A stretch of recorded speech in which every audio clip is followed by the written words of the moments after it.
Hello! Hi there. Welcome to Microbiology Journal Club, where we nerd out big about all things small. My name is Danny. In a previous life, I dropped out for my PhD in microbiology. Then I was a fact checker and editor for pharmaceutical advertisers. Nowadays, I'm a member and the president of Biotech Without Borders, a nonprofit based in NYC, dedicated aim of the public with the tools of biotech. My name is Faz. I have a PhD in microbiology. I've mostly worked on bacteria, but also worked as a research integrity specialist, and I currently work as an editor for a scientific journal. Every other week, we meet to talk about microbiology. On a typical day like today, we do an overview of some of the coolest microbiology papers that we've seen in the last, well, now 4 weeks.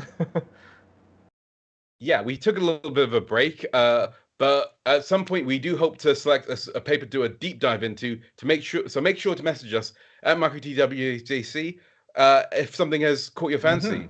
You can follow along with the papers that we discuss on either week in our shared Zotero library. Our social media handle is in the link, as well as the link to the library. And we want to hear from you, so please use the comments or tweet us at MicroTWJC. Or reach us at us through our instance on Mastodon. Am I correct? Yeah, Is that the right it's term? not our own instance. We're on this. We're on a server called scicom.xyz.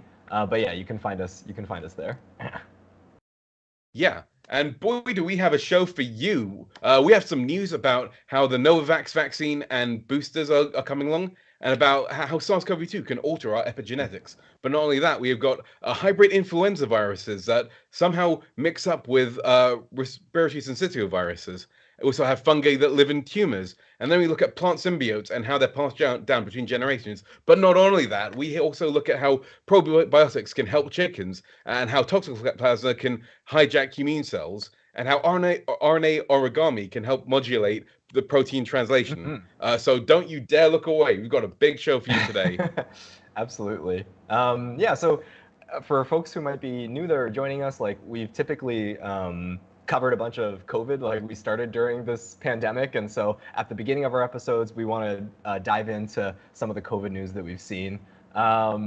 Yeah, I saw that the Novavax vaccine, just at the end of October, the CDC sort of allowed for it to be used as a booster.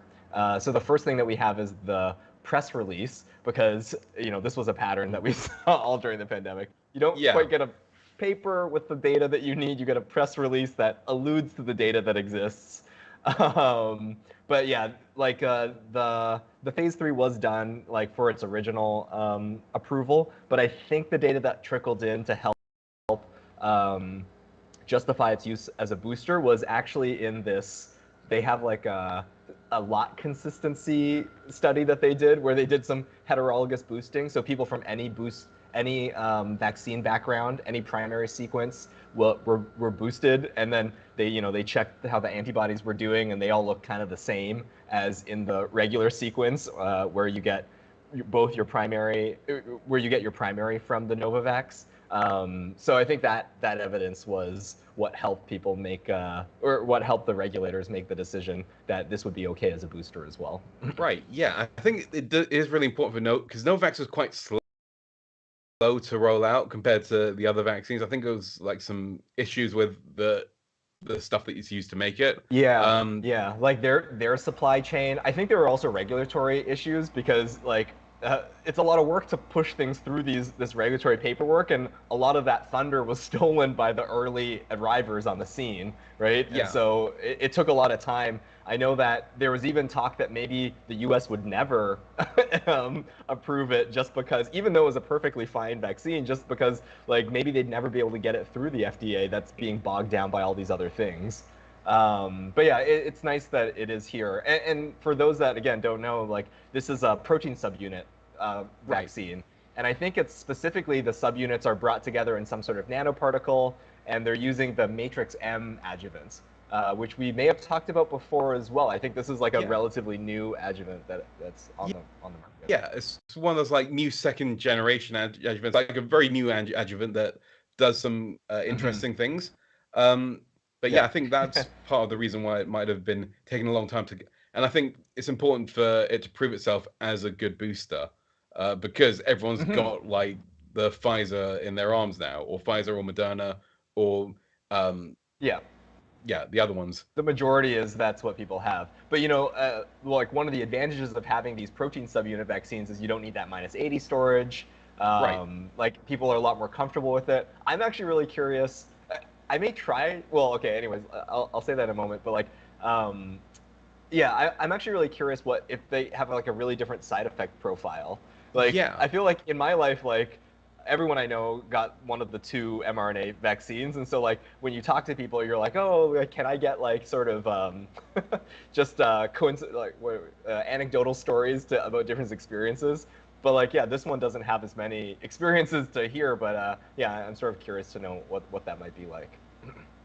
Yeah, and I think they might delve a bit deeper into that into the next bit, which is the Novavax letter of approval that was sent to the FDA. That's Yeah, publicly yeah. available. You can see Hmm. the links in our comments. Links to all the papers are in our comments. Not in Yep. comments, in our like doobly doo. Um, Yeah, so yeah, this is the letter that gets sent. So, as with all vaccines that have been approved during this time in the States, there are amendments to emergency use authorization. So you essentially get this letter that gets updated every time they do something new, with all the different things. Yeah, I use this paper to try to track down. I usually go to this source because you might be able to find the link to the actual published work here if possible, or maybe the FDA they might have like sorry, I'm like rambling. They might have a slide deck that you yeah, could look at. And we've looked at that in the past, but I couldn't find anything. I only found this. So the same stuff that I said for the first one, this is like I just used these two articles to try to come up with some idea of what was going on here. and I think one of the main things that is quite interesting is that Novavax is the side effect profile is very different. So the kind of side effects that we saw with AstraZeneca show up because I think those were linked to the way that the DNA in that vaccine interacted with the Yes, nucleus. yes. So the fact that this doesn't have any DNA or RNA means that its side effect profile is going to be very different. So it might not have the same kind of issues with myocarditis and other things. Yeah. So that might be something that, I mean, it might have other safety issues that we don't know about because it hasn't been used very much. Hmm. But no, but at But the the same fact time, that it's different, third, they did their phase three. So like at least like the major safety things. But yeah, like with the yeah, myocarditis, like that was found only after like administering it more widely, yeah, I think perhaps. they need to like get that past their first million people before that side effect start showing up because I Right. think that it was too rare to show up in the phase three trial Hmm. and start to become more apparent. Right. Right. So The other thing maybe I want to point out with this is the language that they use to do the approval is they say it's for anybody who elects to get this as a booster. But like I think specifically they're also thinking about it like maybe people will also feel more comfortable getting this vaccine just because it is like a very well trodden technology protein mm, subunit. So yeah, they say like yeah, people who don't want to get the other ones, or actually if it's clinically not appropriate to get the yeah, bivalent booster. like And if like you this had, actually came up. Oh, go ahead. I'm sorry, if you've had a previous bad reaction to the previous vaccines, then this is a new option for you, Yeah, which is absolutely. Which actually that's quite an amazing thing. I think that's actually a very important thing to highlight about this particular tech. And I was thinking like I sort of encountered this when I was getting my monkeypox sequence of vaccines. They wouldn't give me COVID a COVID booster, at least the bivalent one, after getting my monkeypox because like they both sort of carried a bit of a heart risk of some sort. So it was right. like decided that that wouldn't be a good mix, and they wanted me to wait. But actually, if this was around, then I could have gotten them all at the same time, right? Just from the efficiency standpoint, like in my personal life, it would have fit in a lot easier. I mean, yeah, I mean, that sounds great. I mean, I'm still very cautious about it just because it hasn't been rolled out. So even those rare events that wouldn't be picked up by phase three haven't appeared yet. So it Hmm. might be nothing. I'm probably panicking about nothing. Yeah, I yeah. think it is good to have like something that is heat stable. So that means it can be rolled out in countries that aren't like US or UK or like kind of the Western first world, and it can be rolled out to other places that are in desperate need of cheaper, easy to roll out vaccines. Um, Yeah, absolutely. I think that's always been in the background. I think that that's probably what sustains this company. It's just like knowing that like they are filling like a very important niche.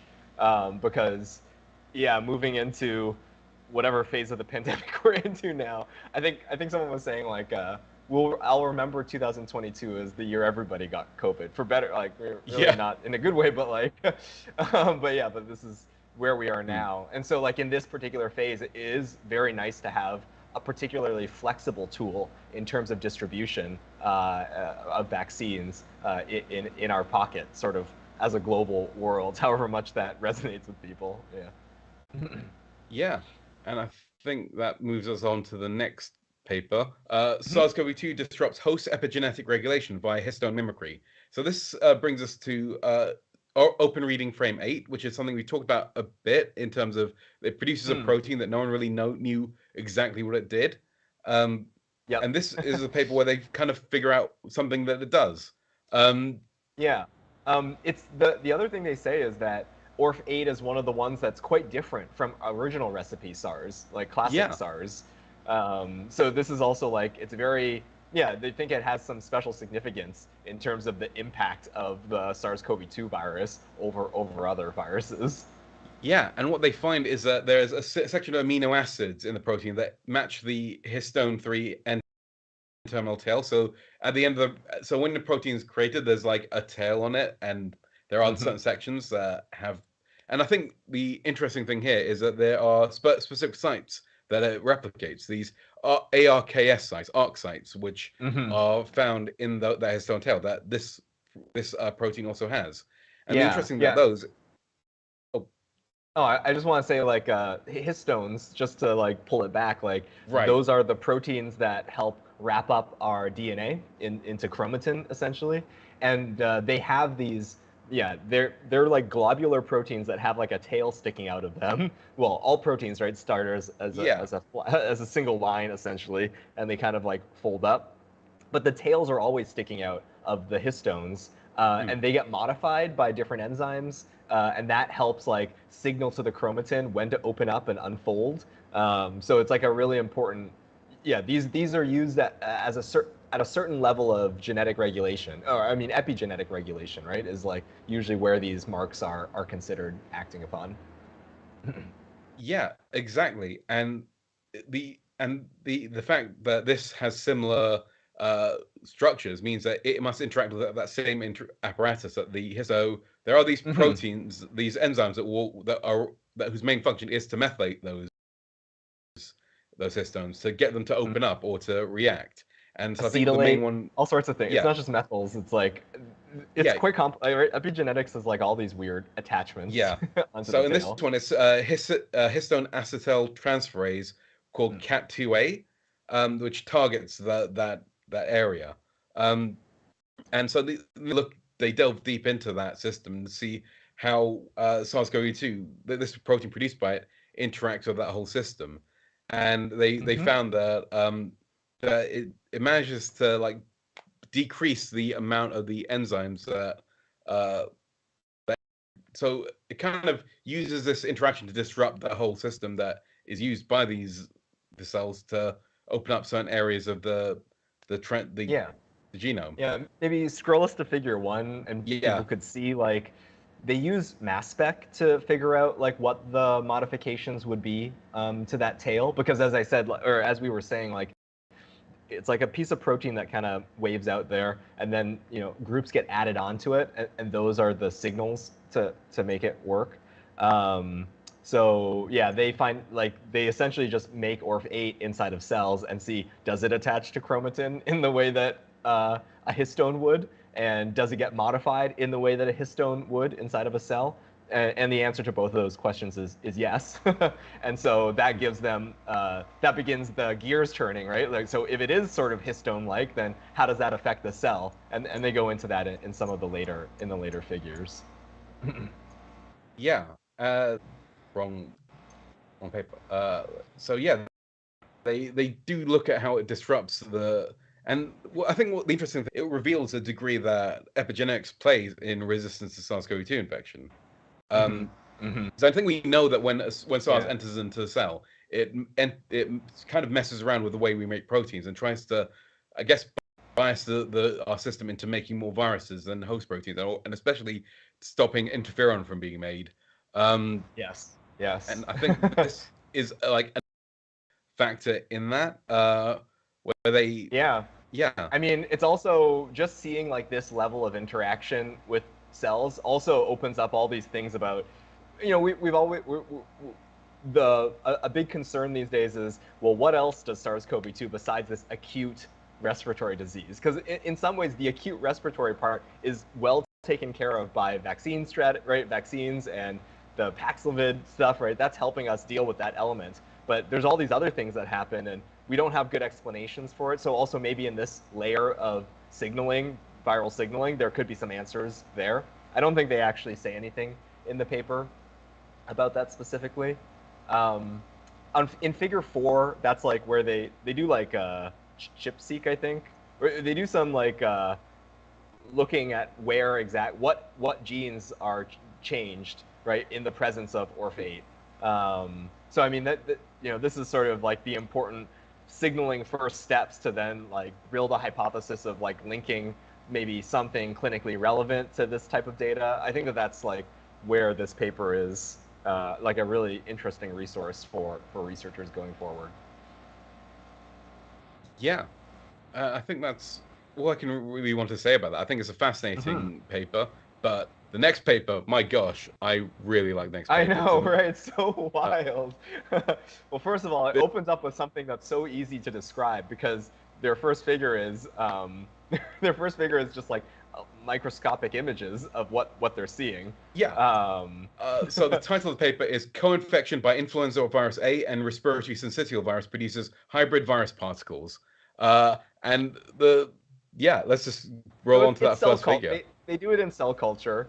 So I think an important thing to remember across this whole paper is they never get to figure out what happens in people. Right. In all of this, I think that I almost wonder sometimes if it's in the specific environment that we're in now of like viruses rampaging around the world and figuring out well, what about interactions that could happen between two viruses, co-infection? And yeah, so the observation they first make is that when they infect cell culture with RSV, which is respiratory syncytial virus, it's one of the common colds, or IAV, influenza A virus, there are some cells that get co-infected. So both virus types are able to replicate in that one cell. Yeah. And I think this, because I think we do see co-infections happen in nature. I mean, so there are some like, so I know like during the influenza like outbreak of 1918, like that partnered up with bacteria sometimes. And I know that in this paper they mentioned that in some studies they found between 10 to 30% of all respiratory viral infections in children had co-infections. So Yeah. so So this, it's not outside of the realm of possibility, right? That yeah. these things happen in people. In some ways, maybe it probably does happen in people, right? So like at least at Well, some rare frequency. and and here they ask the question: what if we have one cell infected by two viruses? What will happen? Will they Yeah. fight? Will they collaborate? Well, and now we have the technology to actually look into that kind of interaction in detail. Yeah, yeah. That's kind of I think the other thing to remember, like about viruses going ahead, is like they're executing this program that's evolved just for them, right? Just for the virus to be able to do something. Um, and so in this co-infection thing, you wonder, well, what's the flexibility of a virus? What if they need the same thing from the cell? Does that like push the cell too far down a certain line that like maybe sets off the alarm bells or something, and the immune system can come in and deal with it? There's like a lot of interesting things, and also like, do viruses even want to accidentally package other viruses things? Like, there should be something specificity, and at least that's the mindset I think that people apply to viruses, researchers may apply to viruses, and that's something that in this paper, when they look closer and they see specific structures come out that have both the surface proteins from RSV and IAV on those same cells, that's actually like really sort of a wild observation to say, oh my yeah. gosh, like there are actually weird structures that have the morphology, they were saying, of both like the IAV budding as well as the RSV budding on these co-infected cells. Yeah, I mean, most studies like this, they tend to look at the genetic code and say, oh, has a gene leapt between two viruses, perhaps. Mm, I know we've like kind of see that a lot with maybe like with SARS-CoV-2, where you go like, oh, how's it evolving? Did yes, some, the evidence of whereas we don't recombination really between think about like, viruses, or like in influenza, they can swap their segments or whatever. But yeah, this is like some weird hybrid stuff going on, and we're really yeah, looking at those budding viral particles and saying, oh wow, like the structures that are being produced in this co-infection are unique. yeah. I mean, these viruses are both filamentous, so when they can actually incorporate proteins from each, even if their genomes are incompatible, they can from each other. And that's a fascinating kind of thing that I never really considered, but is actually obvious once you think about it. Hmm. Because In like, the next figure, yeah, they really zoom in with cryo-EM, and we can see sort of this unique budding structure that they observe, and they've labeled it, right. So you can see that there's RSV genome in one section, there's IAV genome in another section, and like across it, the respective proteins are sort of scattered across the structure. yeah, and this is interesting because again, like when you get like two viruses infecting a cell, we generally think that there might be. I mean, generally you think about virophages. That's why I tend to think about like virophages Oh or yeah, like things that are like the parasitizing the virus itself. yeah. But in here, almost like seems like both viruses are managing to cooperate to some extent. That they're both forming various one or two genomes, and sometimes both genomes. I don't know whether that's actually a Yeah, yeah. I think that it does seem like it's a big mess of things that gets created in this yeah, particular. Yeah, they call them hybrid viral particles that come from co-infection, and they really just then treat it like it's its own weird virus, and they try to see like, is that virus dependent on things that IAV needs or things that RSV needs. So in the later parts of this paper, they essentially, well, what I found most interesting, and I highlighted this in a too, like, is that in cells that don't have any receptors for IAV, the co-infected, when co-infected, where does this one appear? I think it's in, yeah, it's in figure 5.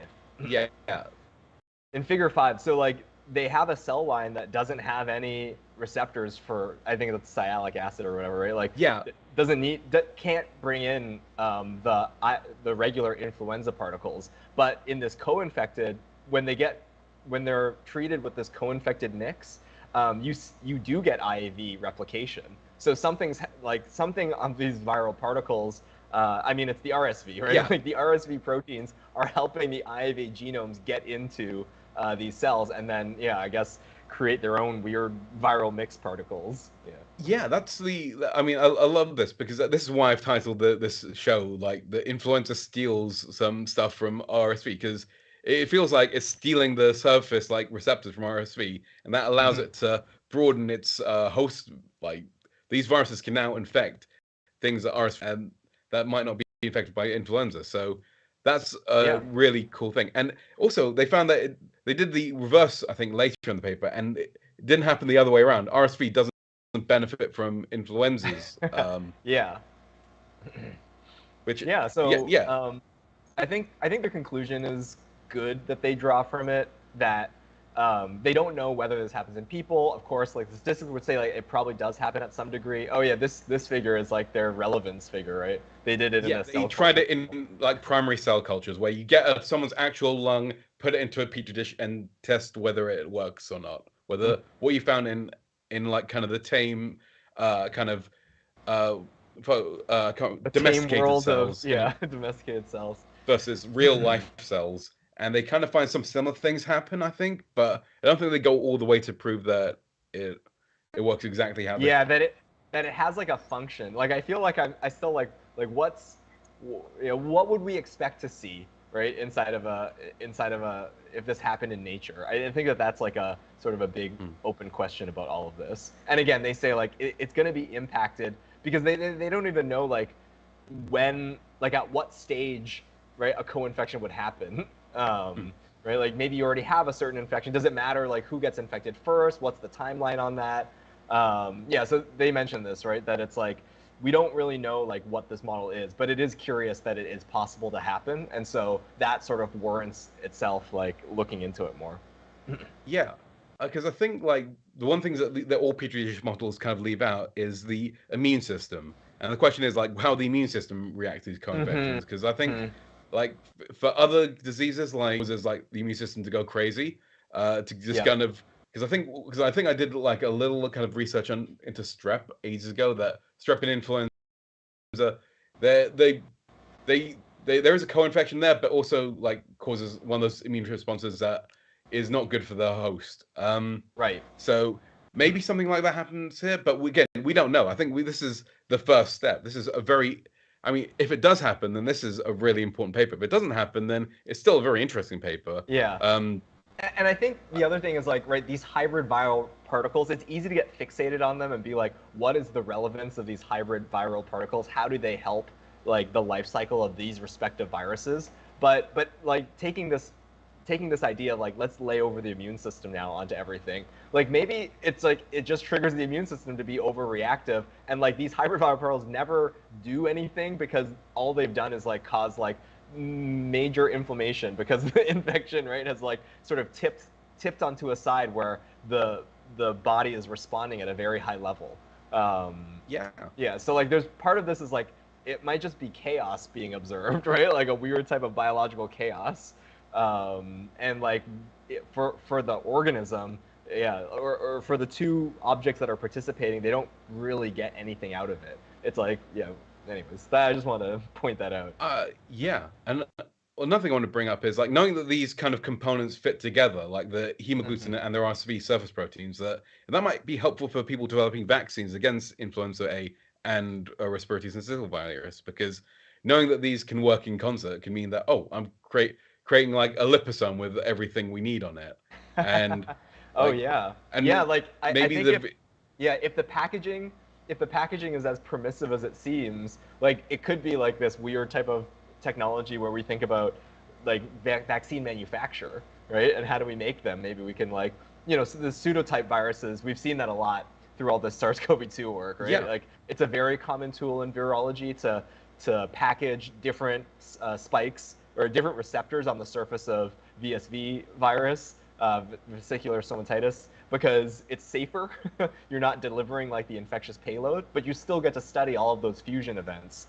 Yeah, maybe this could also teach us about something along those lines that then lets us package up things in different ways for research, for more research, Yeah, or for this vaccine is manufacture. Yeah. yeah. And actually, this seems like a natural model of like pseudotype viruses that we kind of think of them happening in the lab, but technically, those influenza like viruses that were packaged by the RSV are Yeah. pseudotype viruses. Yeah. Yeah. And Yeah. and it might, I mean, even if it doesn't maybe happen with IV or RSV in future, I think that maybe it's something to keep an eye out for other viruses that maybe infect the same areas. Mm-hmm, mm-hmm, Um, mm-hmm. Yeah, it's just a they, really yeah, cool thing that like, wow, that's possible. Like it makes a unique looking structure. I was blown away as well. yeah, it's yeah, really interesting. And I mean, it'd be really interesting if it does happen, host. I mean, wouldn't be surprised if it did happen, host, but I'd like to see that evidence before I go full crazy on my like theorizing on everything. Absolutely, absolutely. So the next paper that we have is pan-cancer analyses reveal cancer type-specific fungal ecologies and bacteriome interactions. When I read the when I read the introduction to this paper, I was like, oh, I guess it's a whole field that I didn't really understand. People doing the microbiome of cancer. Because cancer is its own microenvironment. It has its own cells. Like they are immune privileged in some ways, right? Like the way that they grow, like the immune system interacts with them in a very different way. And so it was already known, at least in a set of samples that people had seen, that bacteria, some different bacteria find their homes in tumors than find their homes in the rest of your body. And so here they're sort of extending that to ask the question about fungi, which is, there are many unicellular or microscopic fungi as well. So using a different set of primers, you can amplify a different type of microbiome here. Yeah, I mean, they got like a whole bunch of data as well, because I think there's like lots of cancer atlases out there where they've collected cells and Yep. genomes and other things from different people who've had cancer over the years and assembled them into like a giant collection. Hmm.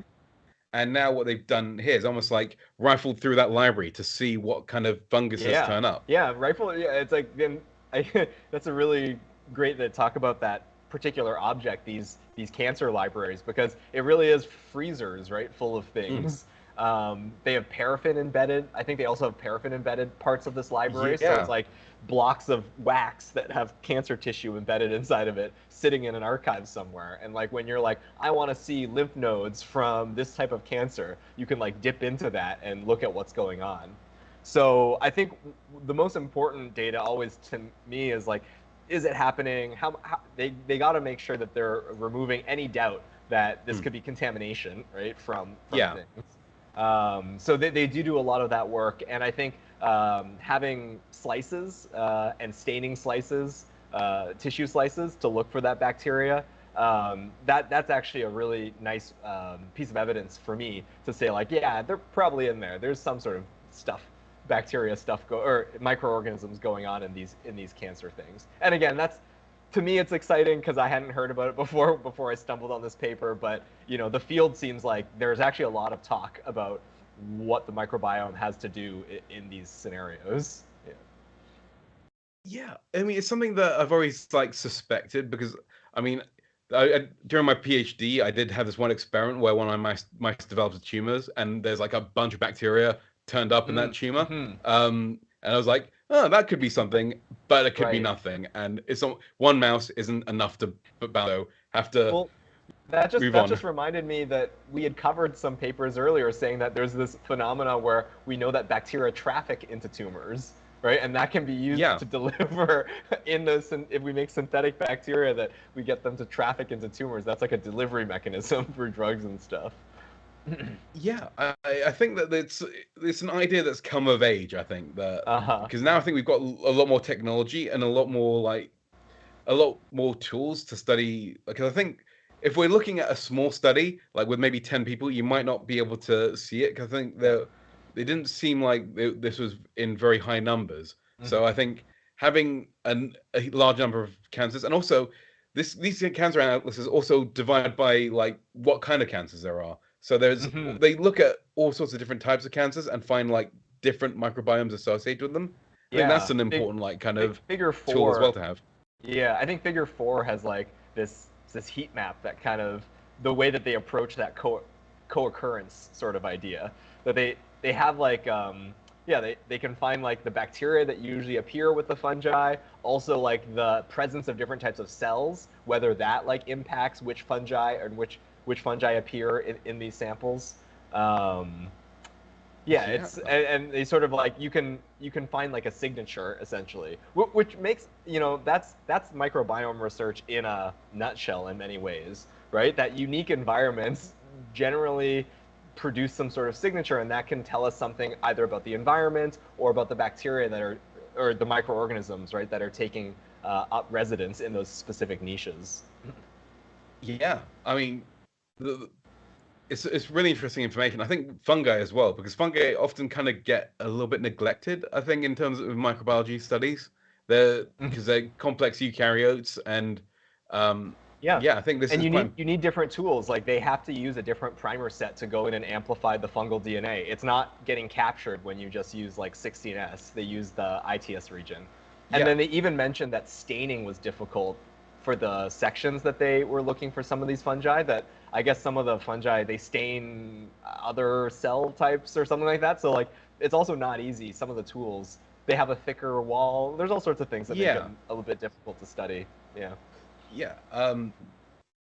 I mean, I guess another thing that because I think understanding how the microbiome of like how the ecology of the tumors, because I'm just thinking back to soil microbiology and how fungi are like kind of these big members of the community in terms Oh of like how yeah. they manage it, how they produce like things that just accelerate bacteria. So I Yeah. mean, I think fungi could be a really interesting thing to look into in terms of that role in the microbiome community.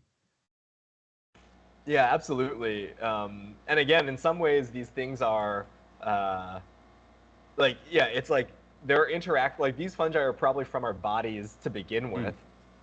So they already have like a stable state where they're interacting with each other. And so in the cancer environment, it's like they have new rules, right? yeah. Maybe their stable state is somewhere else. Um, yeah, I think the authors also mention probably this, like, maybe it's also important to know the types of fungi that grow in these things because they could be like biomarkers of some sort. They could affect drug metabolism inside of the cancers in a certain ways. I'm 100% sure that someone's going to point out that make the hypothesis that, oh, maybe some of these fungi are causing the cancer. I'm like 100% Mm-hmm. sure that someone will come up with Mm-hmm. that hypothesis and maybe be testing that at this moment. Yeah, I mean that's the classic frame of cancer with the sort of the two hits or multiple hits model, where like sort of many different things have to go wrong to then have this runaway self-replicating effect. Like, yeah, that could definitely be something that this paper helps address because now you have Yeah, a sort of a map to know what to look for when you're asking that question about causality. yeah. So this, yeah, very big, Yeah, I guess interesting I paper. guess at the end of this paper in figure, oh my god, what figure is this? Figure 5? No, that's figure 6, I guess. Okay, It's on page 13. They have like different outcomes. The cancers had different outcomes based on the microbiome, right, yeah, the different microbiome that they were associated with. So again, that's kind of like on the biomarker side, but I don't know. Is there yeah. significance there also in terms of like just progression, like something is aggravating a certain type of cancer, or yeah, It protecting? It's could be really like that. Certain fungi are really adapted to the niche of someone dying, yeah, and some aren't. yeah. I So feel like that's a that's pretty good explanation. That's a it's nice yeah, it's simple one. harsh because like with these are correlation studies, so it's very easy to look at something and go, oh my god, this fungi could cause cancer, but it could also be like, oh, this fungi can survive a person dying much better Uh than huh. other fungi can. Totally, Um, totally, totally. yeah, All right, I because think a that's all I dying want to human say body about this. is a weird place to be. Anyway, yeah. Moving on to the next paper. Motility-independent vertical transmission of bacteria in leaf symbiosis. Hmm. Symbiosis. I think a couple of weeks ago we looked at um, like beetles of some sort that have like a specific organ where Yes. bacteria like go on them, so that when they make the transition between larva and adult, like the bacteria have to find their place. They have to like hide in an organ or like find their way into the organ, something like that. This is the plant version. Yeah. This is I think a yam. Am I Yep, like it's correct? a This it's a type of sweet potato, yeah, a type of type of sweet yam. potato. And they have special structures on their leaves. Figure 1 is a great image, actually, just to Yeah. give That's people a sense.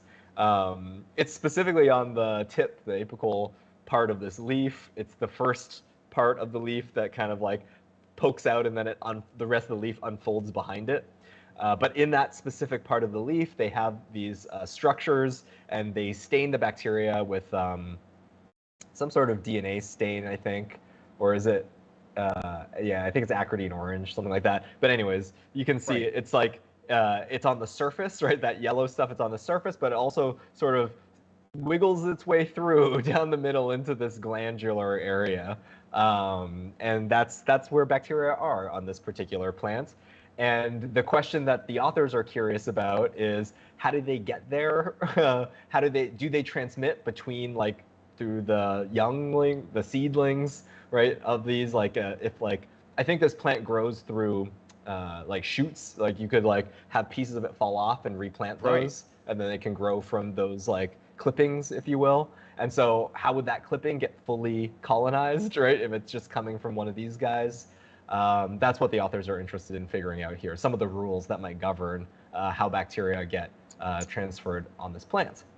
Um, yeah, they look at the bacteria that they're talking about. I don't think they're extracellular bacteria. They sort of make the point of pointing out. Yeah, and they have this great EM image showing you. So there's also other structures on plants that get heavily associated with microbes called trichomes. Those are like the hairs of a Hmm. plant. And so, yeah, basically they find bacteria on both the trichome structures as well as deeper inside of the plants. And the main tool that they're going to use to do their work is essentially colonizing their plants with a glowing bacteria and then seeing whether that glowing bacteria is transferred to the progeny of those plants that they sort of make by clippings. And so just the ability to colonize a bacteria, or sorry, just the ability to colonize a plant with some other bacteria, that's this example of horizontal transmission. And so they're able to take bacteria from one and sort of like I think they have a notobiotic way of growing the plants. Yeah, right? I So think essentially germ-free system. yeah, they've got like a couple of ways to I think like dipping them, so like dipping those shoots in antibiotics, I think is one of the ways that they kind of confirm that the shoots are important, because if because I think before they'd used to like dip the whole plant in an antibiotic or something, and then they go, oh, well, next plant will be that comes from the shoot is not going to have any bacteria. But then once they cut down to shoot, oh, it's definitely from that shoot specifically, and then they do some mutations on the bacteria to like, because bacteria have flagella that use to move around, and they can, and so the scientists go, oh, do they need the flagella to colonize the whole plant? They don't need to plant apparently, because I think the plant has its own transport system that it uses to drag the bacteria around. Yeah, at least that's the thought process, because when they make that mutation in the motility system, they still get the transmission across that whole plant. So yeah, there must be something that's helping these bacteria get around. And it's interesting, right, to think about motility. Like it's like the most logical thing people think about when they're thinking about transmission. Like bacteria should be able to move if they have to get somewhere. But again, as we saw in that paper that we covered however long ago about the beetle larva, I don't think it was really motility there either, right? It's very much like the organisms have structures that during some process that the organism normally does, those structures like get wiped on other pieces that need to get the bacteria. Yeah. Yeah, I feel like hosts, they try not to leave anything to chance when it comes to bacteria they really need. But I guess it changes, because I know with corals that's different, where corals just pick up whatever's in the water column. Yeah, in the discussion they talk about that too a little bit, because like one of the big models in these like host symbiote interactions is the that really cute the bobtail squid. Yep. And they have an organ that gets colonized, and yeah, similarly, right? What's the difference, right? And in some ways, it's all unique. I mean, this is the beautiful thing about biology, is that there's so many solutions that have been discovered by growing in symbiosis with each other. Yeah. Yeah. So next paper, Probiotic E. coli Nissle 1917 supplementation on the growth, performance, immune responses, intestinal morphology, and gut microbes of Campylobacter jejuni infected chickens.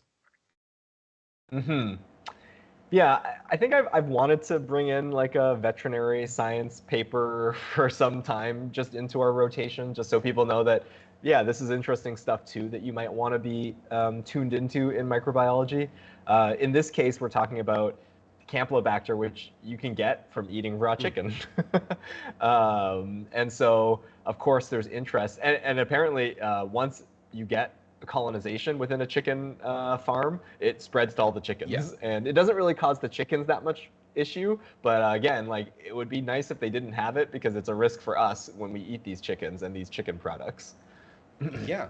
And another thing that I think is a big concern is also the use of antibiotics in aquaculture, and trying to replace that with probiotics. And this paper does kind of edge into that a little bit. But I think the main thing is getting rid of the Campylobacter, because we don't want that in our food so much. So, and yeah. Yeah. So they investigate using an E. coli to do it. And specifically, they have a microencapsulated E. coli, which is essentially like boba, impregnated with alginate. They use chitosan alginate. So it's like a fruit caviar.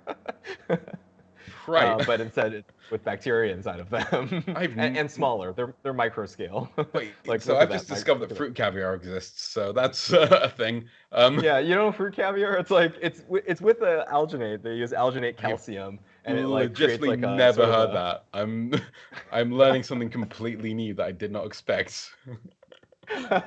But yeah, it's like that. Yeah, it's like that weird molecular gastronomy thing. Yeah, totally. You Um, need to find out what serves that in, I guess, New York. yeah. No, you'll find it. Go if you Google it online, you'll find lots of. If you search it online, you'll find it now. But the Have you important ever thing, it been to doesn't like have E. sorry, this coli is like Nissle yeah. 1917, which is what Right, is used in right. this paper. All right. I was gonna go off topic like a lot, Oh, but damn! I'm sorry. uh, I'll let you go next time. no. It's probably best that I don't. So yeah, so they have this microencapsulated E. coli. It's a specific strain, yeah, that I guess has been shown before to have good probiotic properties in terms of stimulate. I think, and they actually know the mechanisms in which it works to have these good properties. It can stimulate the immune system in a certain way. It can create its own sort of set of antimicrobials. And I think there was a third one, but I'm not remembering it right now. In any case, they have an idea of what the mechanism is, and so in this paper, they essentially go through those three things to try to figure out, is the E. coli working to prevent Campylobacter association in the ways that we think it might be.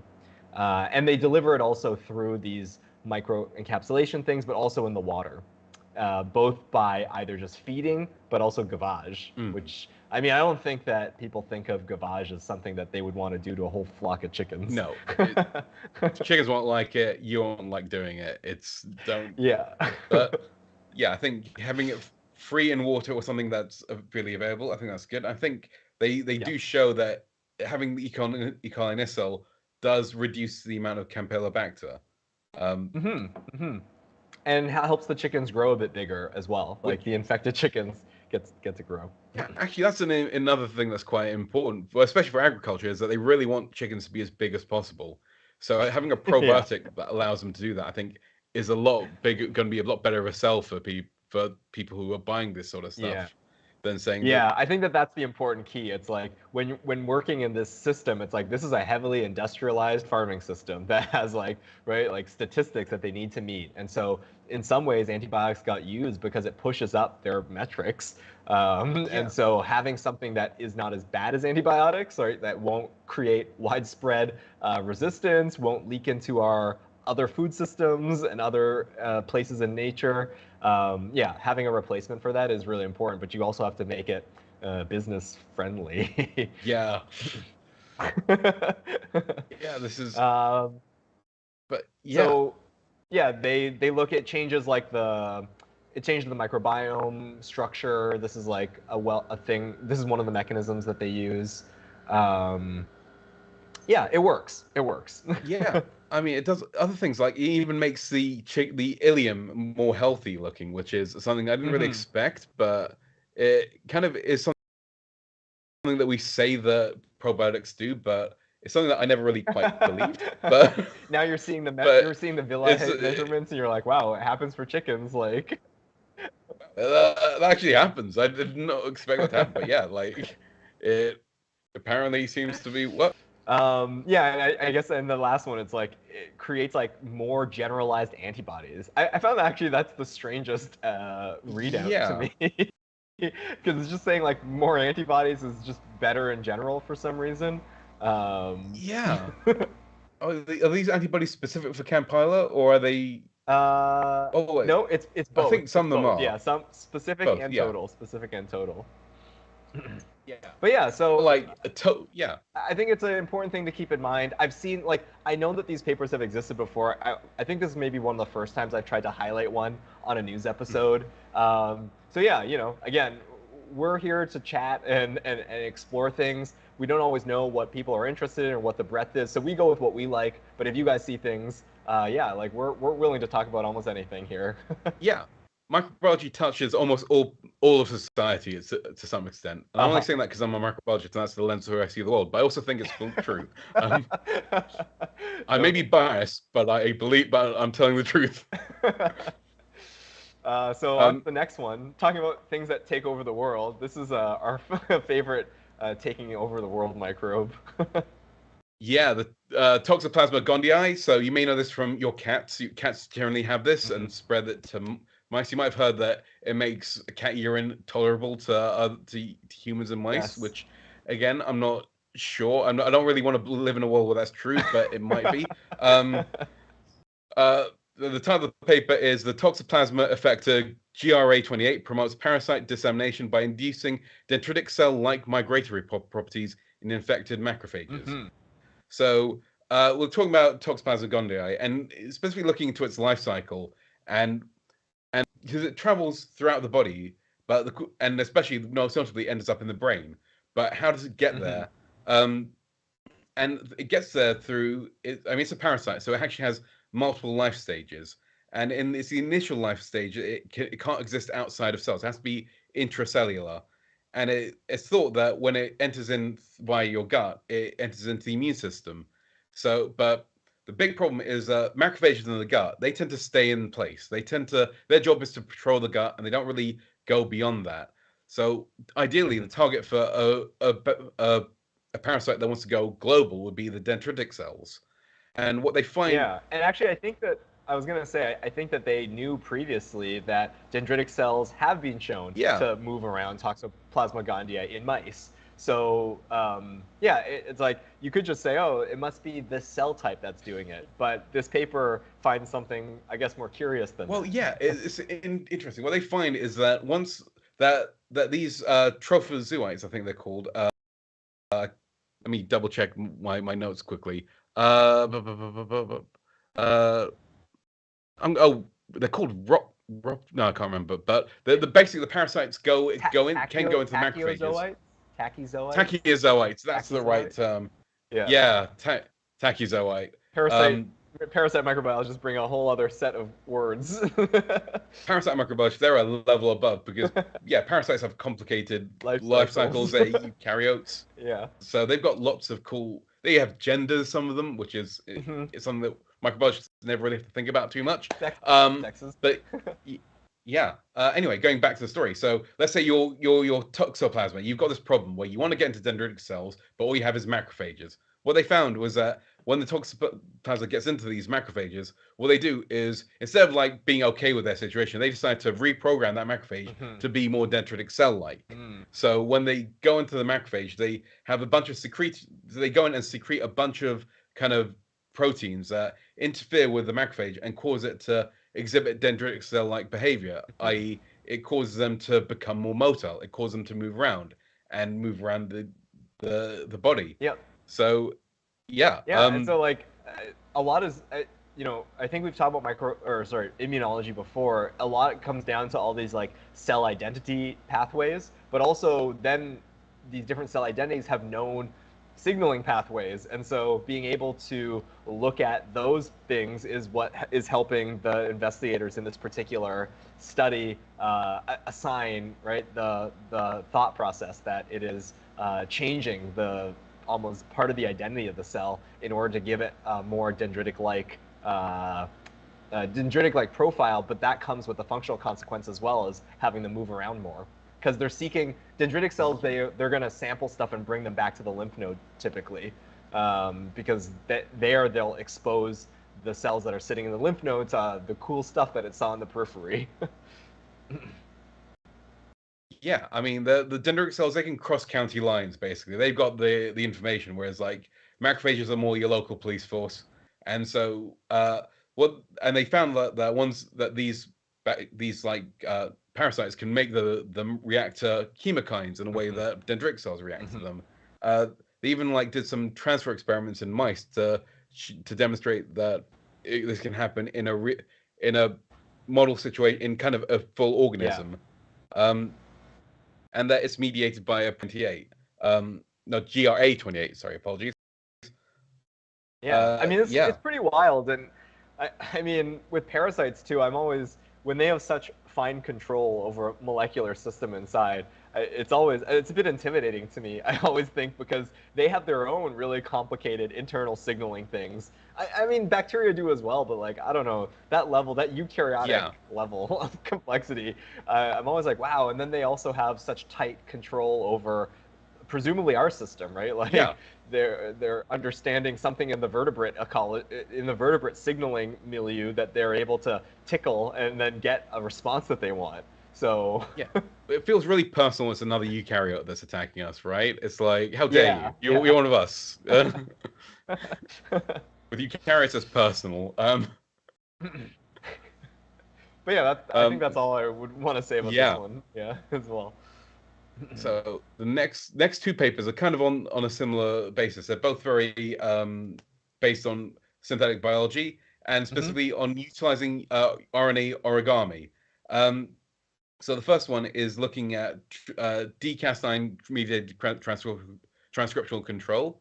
So Cas9 is part of the CRISPR-Cas9 complex Hmm. where it kind of grips onto an RNA kind of tag, and then it uses that to chop up an area of the genome. Yeah, D-Cas9 is it directs the Cas9 to go and chop up the area. yeah, and D-Cas9 is dead Cas9, where essentially it can do that same RNA like searching interaction, but it doesn't do any of the chopping. It just kind of binds to the RNA, and that can be used to how a gene is transcribed.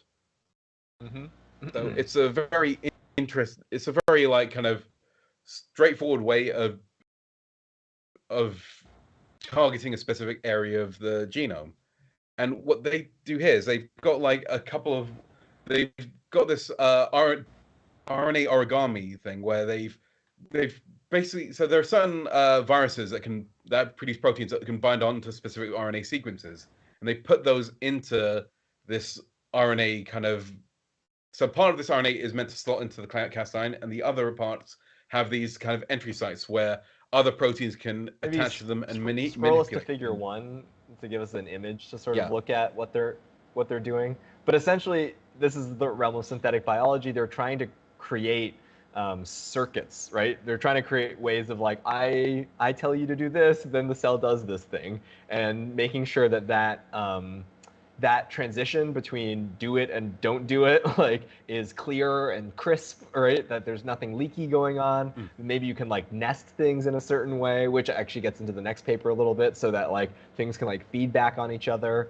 So yeah, so the DCAS9, but they also use in this paper, they use a lot actually more this VPS VPS protein. But anyways, two proteins that could be thought of as sort of transcription factors or being able to interact with that expression machinery. They're bringing it close to the site that they're supposed to act through this origami scaffold that holds them, yeah, that tethers them to a piece of RNA essentially that can be expressed at any point. It folds into a specific structure that allows it to bind. I think they're phage proteins, and so they fuse their transcription factors to these phage proteins to essentially have a way of bringing tons of certain molecules to a specific section of the genome. Yeah. And so they've got these like specific RNA origamis and I think the main point of this paper is to kind of throttle up and down different promoters based on how many transcription factors you can bring together using this RNA Yeah, origami. and I get the sense too Um, that this paper was about testing the origami itself. Just being like, because they kind of, yeah, I think it alludes to it here in figure one. They like play with like the orientation of the origami relative to the Cas9 delivery system. And so, yeah. yeah, and yeah, they try to. I think they try to make sure that it folds in the right way because I think they want to make sure that the transcription factors are like freely available at different points, and also looking at testing like not only like how many transcription factors. So if you like add like two or three, how much more that's likely to increase the production of a certain reporter Mm-hmm. protein. Mm-hmm. Um, Mm-hmm. and they do a couple of things towards that, and I think they mainly find is that the more the better, but certain things are, but Yeah, like the more say the better, the but it has to be added in a certain way because you can add it in a way where it's like it doesn't really matter that you're adding more of these yeah, objects. so the transcription factor that's like the furthest away from where the DNA it needs to be is the least likely to have that much effect. Yeah. There's almost like so So you've got like multiple positions. So if like there's two that are very close together, they're going to be very helpful. Ones at the further away, they might help a bit, but maybe not that Yeah. much. So the actual spatial positioning of where these things hook onto the RNA origami play kind of an important Yeah. role. Actually, it's a very interesting, just the thought process behind this particular form of synthetic regulation that's being built out. I do feel like in some ways it's trying to like reinvent the wheel on eukaryotic signaling, because like we know that in a lot of eukaryotic signaling there's like tons of like transcription complexes that come together. There are all these cofactors and scaffolds that bring together all the proteins required to initiate transcription at a certain point. And here it is, like we're kind of doing the same thing, but with tools that we found and characterized throughout all of biology, and bring it together inside of a system to achieve regulation. Yeah, and I think another part of this paper is like breaking those systems into individual parts and seeing whether they work in the same way. Like, so they've got these RNA binding motifs from phages that they want to test out to see whether those work in similar Yeah. ways. So they've got the MS2, they've got this PP7 that basically have the same function, but they're there to bring a transcription factor into kind of the right area. But they want to test whether they work Yeah, reproducibly. absolutely. Is that all you want to say about this one? We can go to the next one, because That's kind of all I wanted to say about Yeah. that one, because I think the next one's a bit more complexity, where we actually look at people manipulating genetic circuits using this kind of technology. Yeah, because in the next one they have the same DNA origamis, but I think maybe they're using them a bit differently in this one than the other one. Because in this one they're like using it to soak up stuff that would soak up like those same. It's a lot of the same tools, almost brought together in a slightly different configuration, where this time they're using the scaffolds to soak up the things that would normally uh, block translation. Yeah, and that's another So thing. This they're is operating first not at the transcription level. Now they're operating one above. They're operating at the translation level, and they're using these scaffolds, these origami scaffolds, now not to bring molecules closer to a site, but rather to soak away molecules so that these sites can become freed up to allow proteins to be created. yeah, and there's like a lot of interesting like circuitry that they do with that. I mean, they they do a bit of like messing with like so there's a Chromobacter violation creates like this product called violation where it's like this purple product, but there's like several steps to making it, and each step creates a different colored product. And they did mess with it a little bit last time. This time they do that, but at a transcriptional level. What was I going to say about this? Level, It was yeah. And, translational level. and they're able, Yes. like, something that I guess like during, yeah, you can scroll to it's at the last figure of this one, and I guess it's good because it sort of like highlights like the high level engineering that they're trying to use with their tool now. But they had previously characterized like two of these binding sites as like strong or weak style of binding site, and so they're able to nest them in a certain way so that they get a stoichiometry to appear. That one will be, they won't have more of one enzyme before they need the other, is essentially what they're doing. Yeah, and again, that's important. I think we've covered in the past like some of these metabolic engineering things, never in detail for sure, but this is like a lot of like these are like the violation pathway is like a toy pathway, right? That like has certain properties in it that make it good to demonstrate the utility of the new tool that you're bringing to the table. And so in this particular example, the disparity, right, between needing one enzyme over another enzyme at a specific step, this particular tool that they brought to the table, it gives you a simple way of just adding one thing, one inducer to then fix the balance, right, of which enzyme appears at which time at which amount. Yeah, I think all this stuff is like, I guess I'm mostly drawing this to people's attention rather than delving deep into Yeah. it, because I think metabolic engineering is one of those really fascinating topics that I do want to like delve into in more depth. And if you, the reader, watcher, request it, then we will. Yeah. Yeah, I was gonna say, like, I'm also just recently I've been thinking about trying to do a project of this style, and it was actually really nice that you picked out these papers because it was something that I'm like, oh yeah, I do not really know how to do some of these things, or at least not know what the cutting edge is, so to speak, of certain types of techniques. So it's nice to have more things. Because yeah, like I'm still thinking maybe like T7 and LAC and like, but here they're like going a step further. Like you could build up. A really interesting thing about this translational regulation is you can build up a bunch of transcripts that are just waiting. This is something that happens actually, right? And I'm not sure if we've covered this before, but like RNA, there's like some RNA granules that exist, right? Stress granules and things. Sometimes it's thought that they have transcripts inside of them that are like waiting to be activated because you need like a really quick influx of protein at some moment. So it's interesting to see that like we may have some control over that as well on the synthetic side. Yeah, I think the whole having something that's quickly available, because I think that's a really interesting thing, like the kind of flash kind of, oh, we can get this protein product there immediately for an emergency. That's going to be quite a good thing to have. Yeah. All right. So that's everything we have for you today. Join us in 2 weeks where we'll have more cool microbiology news. Yeah, thank you very much for watching. It's always a pleasure. And we want to remind everyone that while we're very qualified, it's possible we didn't get everything right. Science is about asking the right questions and thinking critically. So if you have any questions or corrections, please let us know in the comments. I totally agree. You can reach out to us over Twitter or Mastodon. We both believe that peer review is a process and it requires people to actually just read these papers. So if you think you have something to add or found something unclear as you went through these things, just let us know. Yeah, it's been a pleasure chatting with you, Danny. Same here, Fuzz. Tune in next week for more microbiology content. Until then, goodbye. 2 weeks. Bye-bye.